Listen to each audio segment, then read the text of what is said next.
Subscribe कीजिए F study class channel को और बेल आइकन को दबाइए लेटेस्ट वीडियो सबसे पहले देखने के लिए। हेलो स्टूडेंट्स, चलिए आज हम इस वीडियो में प्रश्नावली 3.1 का प्रश्न नंबर 1 हल करेंगे। इसमें दिया गया है कि कक्षा 10 के 10 विद्यार्थी ने गणित की पहली प्रतियोगिता में भाग लिया यदि लड़कियों की संख्या लड़कों की संख्या से 4 अधिक हो। मतलब इसका ये है कि जो लड़कियां हैं वो लड़कों से 4 अधिक है। तो प्रतियोगिता में भाग लिए लड़कों और लड़कियों की संख्या ज्ञात कीजिए। मतलब कुल मिला के जो विद्यार्थी है वो 10 है, तो इसमें से कितनी लड़कियां थी और कितने लड़के हैं वो हमें बताना है। तो अलग अलग बताना है तो हम मान लेंगे कि माना लड़कों की संख्या x है और लड़कियों की संख्या y है। अब जो कुल विद्यार्थी है कुल विद्यार्थी है वो 10 है। इसमें लिखा है कि 10 विद्यार्थियों ने गणित की जो पहली प्रतियोगिता है उसमें भाग लिया। तो कुल विद्यार्थी कितने हुए? 10 हुए। मतलब जो लड़कों की संख्या और लड़कियों की संख्या है उन दोनों का योग कितना है? 10 है। तो कुल विद्यार्थी 10 हुए। तो हम ये लिख सकते हैं x प्लस y बराबर 10। ये आ जाएगी समीकरण नंबर 1। और प्रश्नानुसार दूसरे समीकरण भी बनाएंगे। प्रश्नानुसार दूसरे समीकरण बनाएंगे तो वो कैसे बनेगी? देखिए, इसने लिखा है कि जो लड़कियों की संख्या है वो लड़कों की संख्या से 4 अधिक है। मतलब जो लड़कियां हैं वो 4 अधिक है लड़कों से। तो देखिए, ये तो हो गए लड़के और बराबर में ये हो गई लड़कियां। अब देखिए लड़कियां क्या है, जो लड़कियां हैं वो 4 अधिक है। तो हम 4 किस में प्लस करेंगे? x में 4 प्लस कर देते हैं, यानी कि 4 प्लस x हो जाएगा, या इसको x प्लस 4 भी लिख सकते हैं। तो दोनों को बराबर करने, अब लड़कियां जो है वो तो पहले से ही 4 अधिक है, तो x और y है, मतलब लड़कों और लड़कियों की संख्या को अगर बराबर करना है तो 4 जो लड़के हैं वो लड़कों की संख्या में जोड़ दो। 4 लड़के और लेने पड़ेंगे, इसलिए लड़कियों की संख्या और लड़कों की संख्या बराबर होगी। तो 4 प्लस x बराबर y हो जाएगा। ये समीकरण नंबर 2 बन जाएगी। या हम इसको ऐसे लिख सकते हैं y बराबर x प्लस 4। इसको नाम दे सकते हैं समीकरण नंबर 2। अब जो ये प्रश्न है प्रश्नावली 3.1 का क्वेश्चन नंबर 1, इसमें हमें क्या करना है कि समीकरण बनानी है और ग्राफीय विधि से इसको हल करना है। चलिए आगे हल करते हैं। तो आगे देखिए, यहाँ पर हमें क्या करना है, ग्राफीय विधि से हल करने के लिए हमें 2 सारणी बनानी होगी। और सारणी कैसे बनाएंगे? हम x और y का मान निकाल के सारणी बनाएंगे। तो 2 समीकरण होगी तो सारणी भी कितनी बनेगी? 2 बनेगी। तो चलिए हम सारणी बनाते हैं। अब सारणी कैसे बनाए? देखिए, समीकरण 1 यहाँ पर हम लेते हैं समीकरण 1 से। समीकरण 1 से अगर हम x का मान निकालते हैं तो x बराबर, ये जो y है इधर आके माइनस में हो जाएगा, तो 10 माइनस y लिख देंगे। अब इसमें हम y का मान रखते जाएंगे तो x का मान आ जाएगा। अगर y का मान हम 1 रखें, y बराबर 1 रखें, यहाँ पर लिखना y बराबर 1 रखने पर y का मान अगर 1 रखते हैं तो x बराबर 10 माइनस 1, यानी कि x का मान 9 आएगा। ये आ जाएगा। और y का मान हमने क्या रखा? 1 रख दिया। अब दूसरी बार हम क्या करेंगे, y का मान 2 रख देते हैं। तो x बराबर, यहाँ पर y बराबर 2 रखने पर, y का मान 2 रखते हैं, यहाँ पर 2 रखेंगे तो 10 माइनस 2 हो जाएगा, यानी x का मान कितना आएगा? 8 आएगा। तो मैं सीधे लिख देता हूँ x बराबर कितना आएगा? 8 आएगा। अगर y का मान हम 3 रखते हैं तो x का मान क्या आएगा? यहाँ पर 3 रखेंगे, 10 माइनस 3 7 आ जाएगा, तो x का मान क्या आएगा? 7 आएगा। इसी तरह से हम क्या करेंगे, दूसरी समीकरण लेंगे जो हमारे पास में y बराबर x प्लस 4 है। y बराबर यहाँ पर लिखना है समीकरण 2 से y बराबर x प्लस 4। इसमें हम x का मान रखते जाएंगे, क्योंकि इस साइड में x है तो x का मान रखते जाएंगे। तो यहाँ पर हम लिखते हैं x बराबर हम 1 रख देते हैं, 1 रखने पर x का मान 1 रखेंगे। तो ये तो सिंपल समीकरण है, कोई बात नहीं है, इसमें 1 रखेंगे, 0 रखेंगे, 2 रखेंगे, कुछ भी रख सकते हैं। तो x का मान 1 रखेंगे तो 4 प्लस 1 यानी कि y का मान क्या आएगा? y का मान 5 आ जाएगा। और x बराबर अगर हम 2 रखते हैं, 2 रखने पर, तो y का जो मान है, x की जगह 2 रखेंगे, प्लस 4 करेंगे, 2 प्लस 4 6 हो जाएगा। और x का मान अगर हम 3 रखते हैं, 3 रखने पर, तो y का जो मान है वो 4 प्लस 3 यानी कि 7 आ जाएगा। अब हम 2 सारणी बना देते हैं। पहली समीकरण से हम पहली सारणी बनाएंगे। तो तो इस तरह से हम दो सारणी बना लेंगे और जो मान हमने निकाले हैं वो इस सारणी में रखेंगे। तो सबसे पहले हमने y का मान 1 रखा था, y का मान 1 रखा था, तो x का मान यहाँ पर आया था 9, तो ये आ गया 9। उसके बाद में y का मान 2 रखा था, तो x का मान 8 आ गया था, और y का मान 3 रखने पर x का मान 7, तो y का मान 3 और x का मान आया था 7, ये एक हो गई। और यहाँ पर जो मान निकाले थे दूसरे समीकरण से वो दूसरी सारणी में रख देंगे। तो देखिए x का मान 1 है और y का मान 5 है, x का मान 1 और y का 5 आ गया था, x का मान 2 रखा था हमने तो y का मान 6 आया था, और x का मान 3 रखने पर y का मान 7 आया था। तो इस तरह से दो हम ये सारणी बना लेंगे। अब हम ग्राफ बनाते हैं। तो अब देखिए हमने ये ग्राफ बनाया है, ये x एक्स की लाइन होती है और ये y एक्स की लाइन होती है, तो इस तरह से ग्राफ बनाएंगे। यहाँ पर माइनस वाली जो लाइन है देखिए ये x प्लस में होता है, और यहाँ पर x, इस लाइन पर x के मान जो माइनस में होते हैं, यहाँ पर y का मान प्लस में होता है और नीचे वाली पर y का मान माइनस में होता है। लेकिन माइनस वाले मैंने लिखे नहीं क्योंकि जो माइनस में मान है वो है नहीं हमारे पास में। जो हमने सारणी बनाई है उसमें सभी मान प्लस के हैं, यानी कि सारी संख्या है वो प्लस वाली संख्या है, इसलिए हमें माइनस वाली कोई ज़रूरत नहीं। अब सारणी से हम मान देखेंगे और यहाँ पर हम ग्राफ बना देंगे। तो सबसे पहले हम क्या करेंगे कि यहाँ पर देखते हैं x का मान 9 है और y का मान 1 है, तो x का मान 9 यहाँ पर है और y का मान 1 यहाँ पर है। तो यहाँ से इस तरह से चलेंगे और नीचे से 9 से इस तरह से ऊपर चलेंगे तो दोनों लाइनें यहाँ पर कटेगी। एक अंदाज़ा ये अनुमान लगाएंगे कि दोनों लाइनें यहाँ पर कटेगी, तो एक बिंदु बना देंगे, एक पॉइंट बना देंगे। उसके बाद में यहाँ पर x का मान 8 है और y का मान 2 है, तो x का मान 8 देखिए यहाँ पर है और y का मान जो 2 है वो इसके सामने यहाँ पर आ जाएगा। तो हम एक पॉइंट है वो यहाँ पर लगा देंगे, इस तरह से ये लगा देंगे।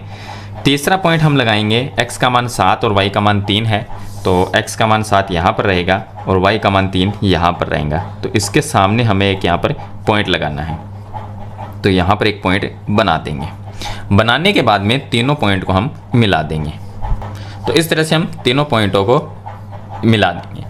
अब दूसरी जो सारणी है उसमें मान देखते हैं। देखिए दूसरी सारणी में मान क्या है, दूसरी सारणी में x का मान 1 है और y का मान 5 है। x का मान 1 यहाँ पर रहेगा और y का मान 5 यहाँ पर रहेगा, तो हम एक पॉइंट यहाँ पर बनाएंगे। फिर x का मान 2, y का मान 6 है, तो x का मान 2 यहाँ पर है और y का मान 6 यहाँ पर रहेगा, तो हम एक पॉइंट यहाँ पर बना देंगे। और तीसरा जो पॉइंट लगेगा, x का मान 3, y का मान 7 है, तो x का मान 3 यहाँ पर रहेगा और y का मान 7 यहाँ पर आ जाएगा, तो इसके सामने हम एक पॉइंट यहाँ पर बना देंगे और तीनों पॉइंट को मिला देंगे। अब देखिए हमने तीनों पॉइंट को मिला दिया, लेकिन ये दोनों लाइनें मिली नहीं है, तो इन दोनों लाइनों को हम क्या करेंगे, मिलाएंगे। तो इस तरह से दोनों लाइनें जब मिलाएंगे, इस लाइन को आगे बढ़ा देंगे, थोड़ा आगे बढ़ा के हम जब मिलाएंगे तो ये बिंदु यहाँ पर कटेंगे। ये जो बिंदु हमारा वो थोड़ा सा गलत है क्योंकि ये यहाँ पर आएगा, ये बिंदु। अगर हम ग्राफ पेपर में बनाते हैं तो बिल्कुल सही बनता है, तो इसलिए यहाँ पर दोनों लाइनें कटेगी। इसके सामने यहाँ पर देखेंगे तो y का मान कितना है 7, और नीचे की तरफ देखेंगे तो x का मान कितना आएगा 3 आएगा। तो इसके जो निर्देशांक होंगे हम इसको नाम दे सकते हैं बिंदु b, a या a दे देंगे, कोई भी नाम दे देंगे, a नाम दे देंगे। तो a के निर्देशांक क्या होंगे, x का मान 3, पहले x का मान लिखना है 3, फिर y का मान इसके सामने y का मान 7। तो यहाँ पर देखा जाए तो हमें बतानी थी कि लड़कियों की संख्या और लड़कों की संख्या बतानी थी। तो x हमने क्या माना था, लड़कों की संख्या वो हमने x माना था, x का मान आया है यहाँ पर 3, x का मान आया है 3 और y का मान आया है 7, यानी कि लड़कों की जो संख्या है वो 3 है और लड़कियों की संख्या 7 है। कुल मिला के जो विद्यार्थी हो गए 10, 7 + 3 कितने होंगे 10 है। इसमें हमने 10 ही विद्यार्थी दे रखे थे क्वेश्चन में। तो इस तरह से हमें अलग अलग मान है, जो लड़कों की संख्या लड़कियों की संख्या है वो बतानी थी, और वो भी ग्राफीय विधि से। तो क्वेश्चन नंबर 1 का पहला क्वेश्चन मैंने आपको हल करके बता दिया है। चलिए इसके बाद में इसका सेकंड क्वेश्चन हल करते हैं। क्वेश्चन नंबर 2 है कि 5 पेंसिल और 7 कलमों का कुल मूल्य। हमने एक दुकान से 5 पेंसिल खरीदी, 7 हमने पेन खरीदे और कुल हम रुपए उसको 50 रुपये दे के आए, जबकि 7 पेंसिल और 5 पेन हमने खरीदे तो उसका मूल्य कितना था, 46 रुपये था। एक पेंसिल का मूल्य, एक कलम का मूल्य ज्ञात करना है। तो हम मान लेंगे, माना एक पेंसिल का मूल्य, मान लेंगे कि एक पेंसिल का मूल्य x रुपये और एक कलम का मूल्य y रुपये, इसका मान लेंगे हम y रुपये। देखिए जब एक पेंसिल का मूल्य अगर x रुपये होता है तो 5 पेंसिल का कितना होगा, 5x होगा। तो यहाँ पर हम लिख देते हैं 5x। तो जो पहली शर्त है उसके अनुसार हम क्या लिखेंगे, चलिए मैं लिख देता हूँ। यहाँ पर लिखना है पहली शर्त के अनुसार। पहली जो शर्त है, पहली शर्त क्या है कि हमने 5 पेंसिल खरीदी, 7 पेन खरीदे, उसका जो उसके पैसे बने, कितने रुपए बने, 50 रुपये बने, तो हमने दे के है। तो पहली शर्त ये है। तो देखिए एक पेंसिल का मूल्य अगर x रुपये है तो 5 पेंसिल का मूल्य कितना होगा, 5x रुपये। फिर प्लस का चिन्ह लगाएंगे। एक पेन का y रुपये मूल्य है तो 7 पेन का कितना होगा, यानी कि 7 कलम का 7y होगा, 7y।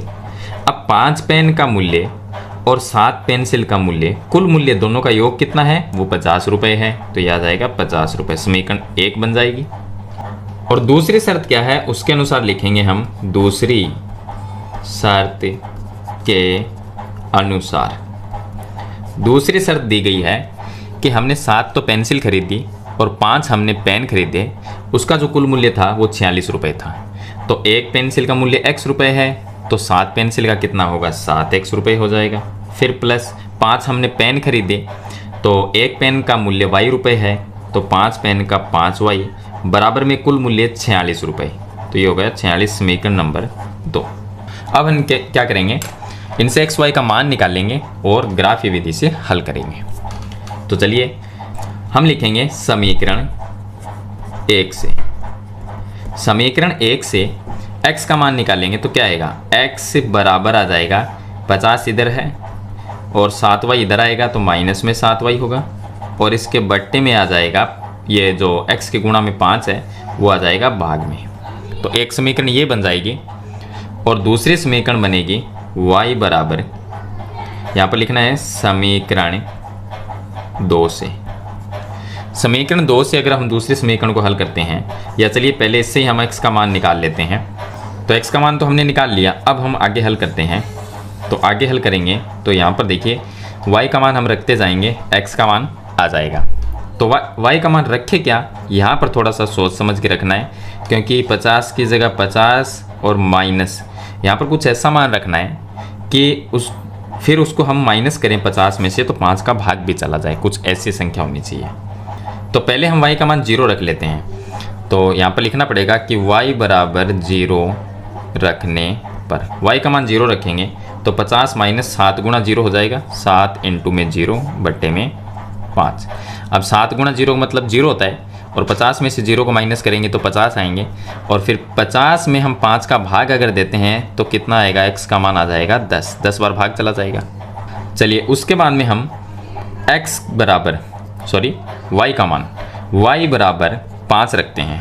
5 रखने पर y का मान 5 रखेंगे, 5 रखेंगे तो ये जो हमारी समीकरण है इसमें रखते जाना है। तो x बराबर क्या आएगा, 50 माइनस 7 गुणा 5 और बट्टे में इसके रखेंगे 5।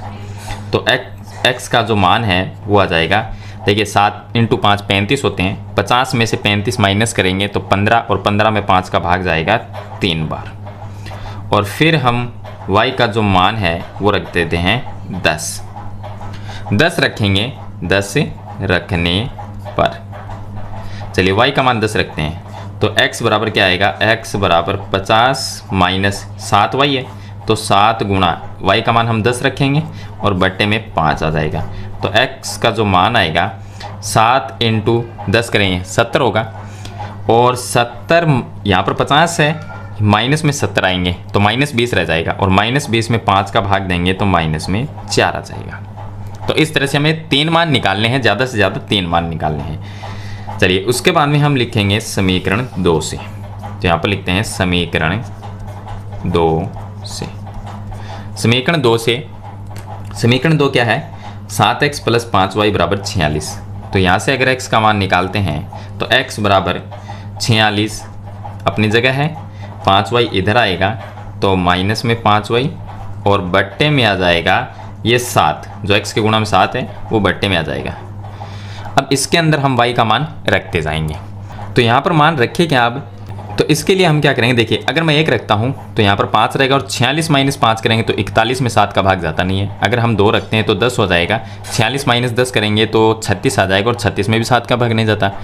तो हम -1 रख के देखते हैं। अगर -1 रखेंगे तो +5 होगा और 46 और 5 51 होंगे और 51 में 7 का भाग जाता नहीं है। तो हम क्या करते हैं, माइनस में 2 रखते हैं। -2 रखेंगे तो 10 हो जाएंगे और 46 और 10 कितने हो जाएंगे, 56, और 56 में 7 का भाग जाता है 8 बार, तो इसलिए -2 रखते हैं। तो y बराबर -2 रखने पर -2 रखते हैं तो x बराबर आ जाएगा 46 -5 फिर गुणा में y का मान -2 और बट्टे में इसके आ जाएगा 7।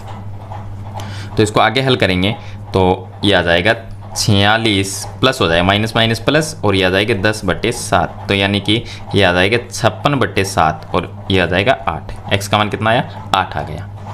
अब हम ये देखिए हमने पहले -2 रखा था, अगर इस -2 को ये जो 7 है इसमें से माइनस करते हैं तो 5 रहता है। अब की बार हम 5 रख लेंगे क्योंकि ये एक ट्रिक है इस तरह से मान रखने की। जब हमें पता ना चले कि क्या मान रखना है तो हम क्या करेंगे, जो पीछे वाला मान हमने रखा है अगर वो प्लस में है तो जोड़ देंगे, माइनस में है तो नीचे वाली संख्या से घटा के देख लेंगे। तो हम क्या करेंगे, 5 रखते हैं तो हम लिखेंगे y बराबर 5 रखने पर, y का मान 5 रखते हैं तो x बराबर 46 ये आ जाएगा और -5 और गुणा में यहाँ पर रखते हैं प्लस में 5 और बट्टे में इसके 7, तो ये आ जाएगा 46 - 5 × 5 करेंगे 25 और बट्टे में 7, तो 46 - 25 कर लेते हैं तो ये आ जाएगा 21 और इसमें 7 का भाग देंगे तो जाएगा 7 × 21 यानी 3 बार चला जाएगा। अब एक मान और निकालते हैं तो यहाँ पर 7 और 5 12 रख लेते हैं तो y बराबर 12 रखने पर, y का मान 12 रखेंगे तो समीकरण हमारी ये रहेगी, तो x बराबर आ जाएगा 46 - 5 और गुणा में 12 और बट्टे में 7। इसको हल करेंगे तो ये आ जाएगा 46 - 12 × 5 60 हो जाएंगे और बट्टे में 7। इसको माइनस करेंगे तो 14 रह जाएंगे माइनस में और बट्टे 7, उत्तर आएगा -2। -14/7 करेंगे उत्तर -2 आएगा। तो ये 3 मान आ जाएंगे 1 2 3 और 3 मान हमने रख दिए, ये 3 मान हो गए। तो चलिए दोनों समीकरण से जो भी हमने मान निकाले हैं वो एक सारणी में रख लेते हैं। चलिए अब हमने जो मान निकाले थे उनको सारणी में भी रख लिया और यहाँ पर हमने एक ग्राफ बनाया है। अब ग्राफ में हम मान रखते हैं। देखिए ग्राफ इस तरह से बनेगा कि x का मान देखेंगे कि बड़ा से बड़ा मान कितना है प्लस में, तो वो 10 है, तो इस तरफ हमने 10 यहाँ पर संख्या ली है 1 से 10 तक की। और x का मान माइनस में देखेंगे तो माइनस में 4 है, तो -1 2 3 4, यहाँ पर 5 भी 6 भी लिख सकते हैं, कोई दिक्कत नहीं है। इसी तरह से y का मान बड़े से बड़ा 12 है, तो यहाँ से 1 से लेके और 12 तक हम यहाँ पर बना लेंगे। और माइनस में जो y का मान है वो -1 -2 ही है वैसे तो, यहाँ पर -3 4 आगे भी लिख सकते हैं, कोई दिक्कत नहीं है। चलिए अब यहाँ पर हम ग्राफ खींचते हैं। तो ग्राफ खींचेंगे तो देखेंगे x का मान तो 10 है और y का मान 0 है, तो x का मान 10 यहाँ पर, y का तो 0 ही होगा तो x का 10 यहाँ पर होगा। फिर x का मान 3 और y का मान 5, दोनों ही प्लस में, तो ये x का मान तो 3 है और y का मान 5, यहाँ पर एक पॉइंट लगा देंगे। उसके बाद में x का मान -4 है यहाँ पर और y का मान कितना है 10 है, तो y का मान जो 10 है वो आ जाएगा यहाँ पर। इसके सामने हम देख के एक पॉइंट लगाना है, हमें एकदम सही लगाना है, हम स्केल से फुट से लगा सकते हैं। अब तीनों जो पॉइंट लगाए हैं उनको हम मिला देते हैं। चलिए उसके बाद में दूसरी जो सारणी है उससे भी एक ग्राफ बनाएंगे। तो x का जो मान है वो 8 है, y का मान -2 है, x का मान प्लस में 8 यहाँ पर और y का मान माइनस में नीचे की तरफ, यहाँ पर देखिए माइनस में 2, इसके सामने यहाँ पर पॉइंट आ जाएगा, ये 8 हो गया और इस साइड से -2 हो गया। x का मान 3, y का मान 5, x का मान 3 यहाँ पर और y का मान 5 यहाँ पर, ये तो इसी पॉइंट के ऊपर दूसरा पॉइंट आएगा। फिर उसके बाद में x का मान -2 यहाँ पर आ जाता है और y का मान 12 हो जाता है, तो y का मान 12, इसके सामने हम यहाँ पर एक पॉइंट लगा देंगे, ये सामने देख के, और यहाँ पर लगभग ये पॉइंट आ जाएगा। अब 1 2 और 3 इन तीनों पॉइंट को मिला देते हैं। इस तरह से हम तीनों पॉइंटों को मिलाएंगे तो देखिए दोनों सारणी जो हमने रेखाएं खींची है वो रेखाएं एक दूसरे को इस बिंदु पर प्रतिच्छेद करती है, तो इसके सामने ये तो होगा y का मान और इसके सामने ये होगा x का मान। इसको हम नाम दे देते हैं बिंदु A। इसके निर्देशांक कितने होंगे, तो इसके जो निर्देशांक हो जाएंगे वो हो जाएंगे x का मान 3 और y का मान 5, तो x का मान 3 और y का मान 5। अब हमें ये पूछा गया था क्वेश्चन में कि एक पेंसिल का मूल्य कितना हुआ और एक कलम का मूल्य कितना। तो पेंसिल का मूल्य हमने x माना था, तो ये तो x का मान होता है और ये y का, मतलब एक पेंसिल का मूल्य तो है 3 रुपये और एक कलम का मूल्य होगा 5 रुपये। तो लास्ट में ये लिख देना है कि एक पेंसिल का मूल्य 3 रुपये है और एक कलम का मूल्य 5 रुपये है। तो इस तरह से हम क्वेश्चन नंबर 1 है उसके दोनों क्वेश्चन को हल करेंगे ग्राफीय विधि से। तो मेरे ख्याल से आपको ये दोनों क्वेश्चन अच्छी तरह से समझ में आ गए होंगे। फिर भी इनके बारे में कोई सवाल या सुझाव है तो कमेंट बॉक्स में ज़रूर लिखना। वीडियो पसंद आए तो लाइक और शेयर करना, इस चैनल पर सब्सक्राइब करना। हम मिलते हैं नेक्स्ट वीडियो में, तब तक के लिए थैंक यू।